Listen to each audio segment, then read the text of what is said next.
Once upon a time, in a forested region far, far away, in a town called Hodestown, there was a house.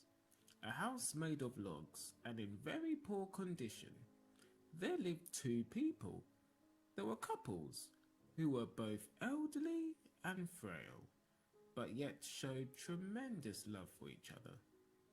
Their names were Gordon and Sarah Ravencroft. They were poor, had little food, and had to struggle all their lives to survive and make ends meet. What's worse, they had to pay huge sums of taxes to a mad taxman called Taxman John that collected all the taxes and said all the time, "It is for your government so they can make this wonderful kingdom we live in that's called Britannica flourish. I'm working in part with the council and the government, so therefore, pay up suckers, ha ha ha ha ha." The inhabitants of the town paid their fair share with ease, because all of them were super rich and well off. Sarah and Gordon were poor peasants that didn't have much money left. One day, Taxman John knocked loud and hard on their door. The elderly couple opened the door. "It is time to pay your tax, peeps! Ha ha ha ha ha!" Taxman John boasted. "And good news as well, it has gone up to £2,500, please." "I'm sorry, sir. Forgive us, but myself and my wife do not have much money left in our pockets to pay this amount of tax to you," Gordon said. "Please understand our struggle and help us." "We can give you anything you want, like chocolate perhaps," Sarah shrugged. "We're old. We're the poorest citizens in town. Look at our place. Please treat us with respect and perhaps lower the price to maybe a tenner. Or even better, £1. Even better than that, 5p. Or just a penny, my dear," Gordon smiled. "Marvellous idea, though." The taxman pondered. "Let me think about that for a second.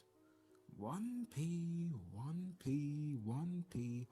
You know what? That's not a bad idea." "Oh, wait, really?" the couple said. "No!" the taxman shouted. "That's a terrible idea. So pay up now." "You think you are so darn funny. A stand-up comedian, perhaps? But I'll teach you a lesson with my stick, you little weasel, and then you would appreciate the motto, 'Listen to your elders,'" Sarah snarled as she waved her stick. Whoa, calm down, my dear," said Gordon. "You know we're too old to fight or do any other vigorous activity." Then he made a reassuring smile. "Excuse us, dear Taxman John. Perhaps if you have any second thoughts." "Indeed I do," John replied. "If you don't pay by 5 p.m. today, we shall take your property away." "What?" the couple yelled with shocked expressions. "You can't do that. We won't have anywhere else to live," said Gordon. We'll be homeless." "Homeless?" "That is not my problem," replied John with a wicked smile, and then he walked away to his chariot, proudly pulled by splendid white horses in the distance. "Remember," John yelled back cheerfully, 5 p.m. Deadline." Sarah slammed the door with impotent fury. "My dear," said Gordon, "we don't have any money, and whatever we say, he doesn't care." Spoiled son of a brat he is," Sarah replied, and then sighed. "It's 11 o'clock now. We have 6 hours. An hour can go really quickly, you know. What are we going to do?" "I do not know, my love," sighed Gordon, worriedly. I do not know. Suddenly, there was a gentle knock on the door. Gordon and Sarah exchanged puzzled expressions. Sarah walked to open the door.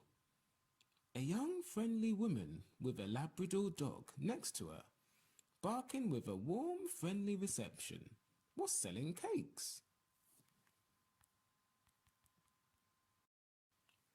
Good morning, fellas, said the stranger.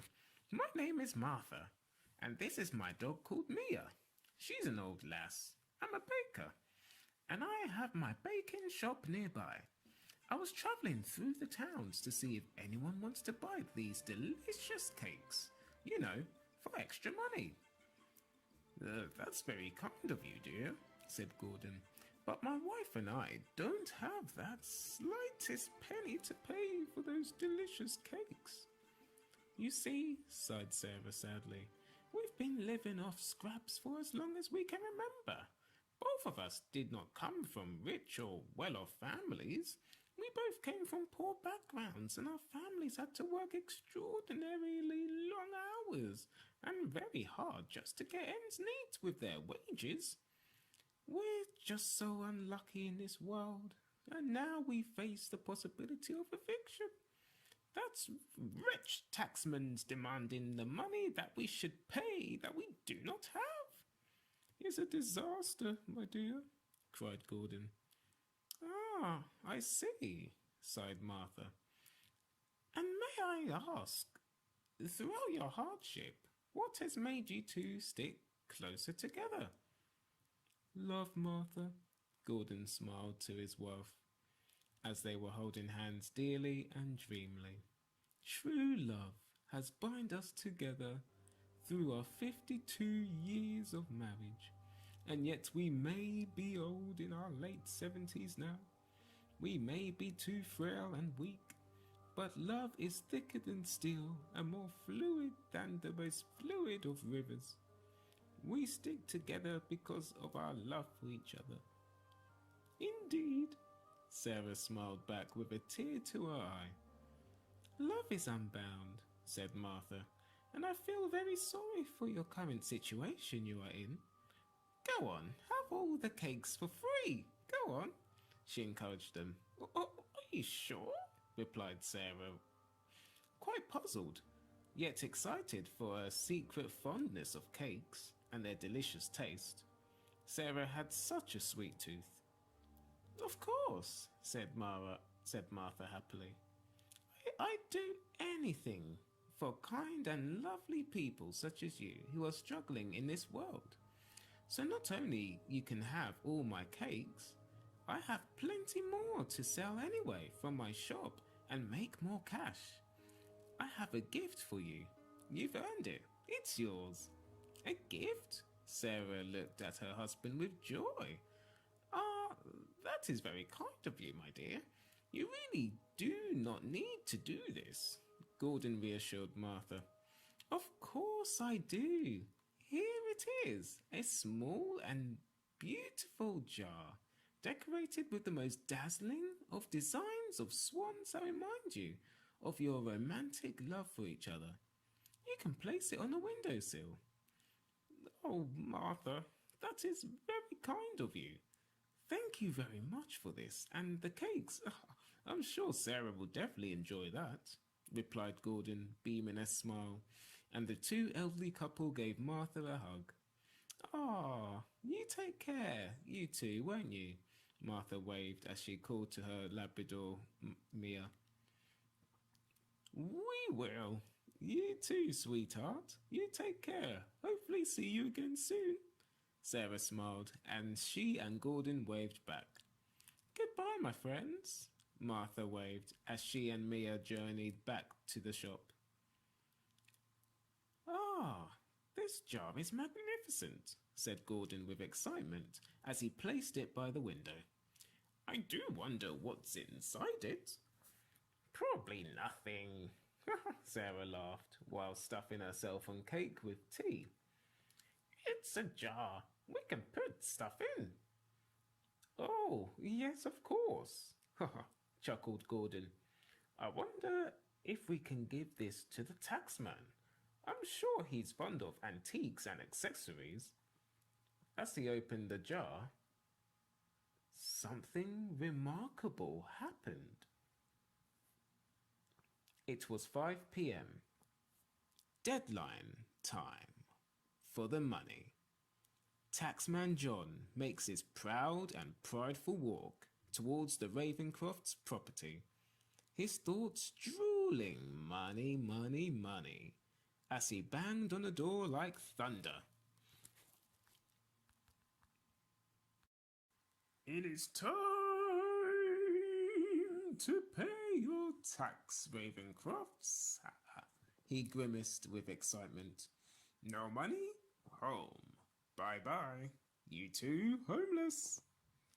Sarah gently opened the door. Why, hello there, dear taxman John. She beamed the most happiest of smiles. Come in, come in. She hurried him in excitedly.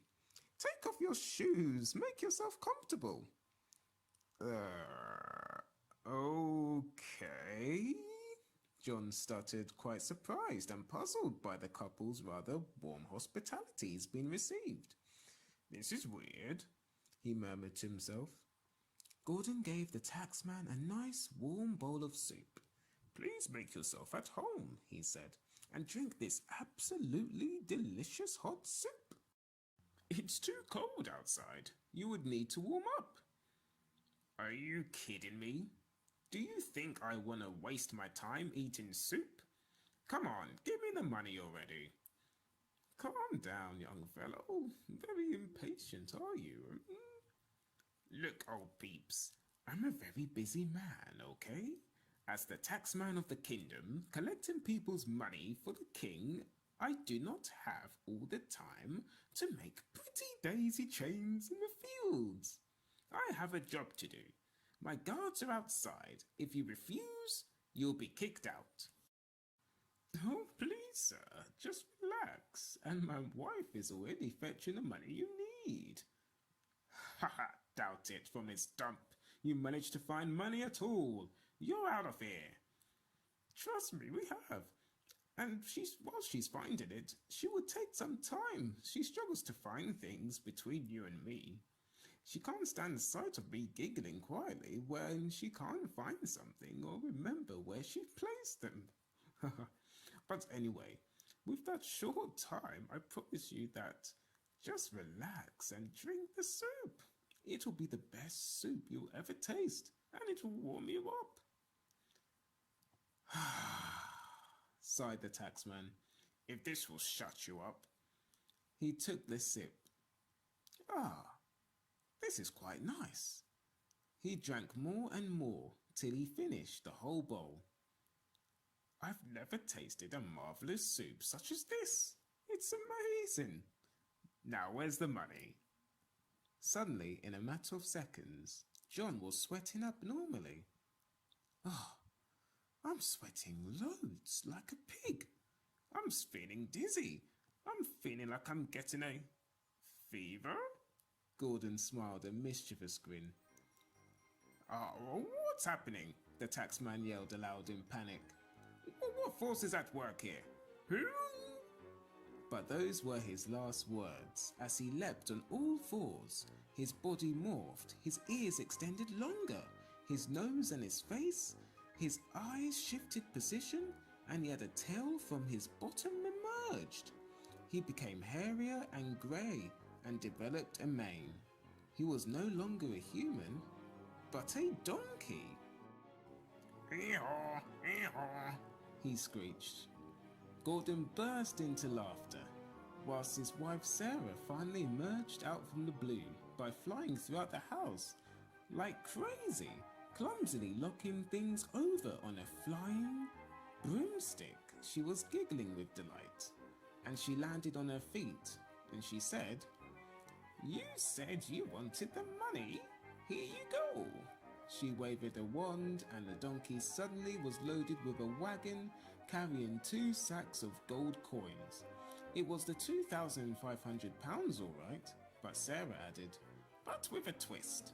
You have to carry that for us whilst me and my husband travel around the kingdom to the best market and spend it all on antiques. Good job, my dear. Now that will show him some manners never to mess with the Ravencrofts. All of a sudden, the door busted open and the taxman's guards, 20 strong, arrived in an emergency to see what the commotion was about. What's happened? One of them yelled. And where is our master? Yelled another. Taxman John? Oh, he's now our pet donkey. And I wonder what I can make out of you, handsome tall fellas. The guards pondered. Sarah waved her wand. A flash of light and 20 bats flew out into the wilderness. Oh, well, that was easy, she chuckled. I never had this too much fun in years, my darling. Gordon beamed, as he also revealed his wand. These gifts are amazing. I wonder, though, what else we can do with these wands? I honestly do not know, Sarah shrugged. Perhaps make us 50 years younger, suppose, when I say abracadabra? Her wand glowed and a flashlight burst and faded. Sarah! Gordon shouted with the most exuberant smiles of excitement and the change of their voices. We're young again!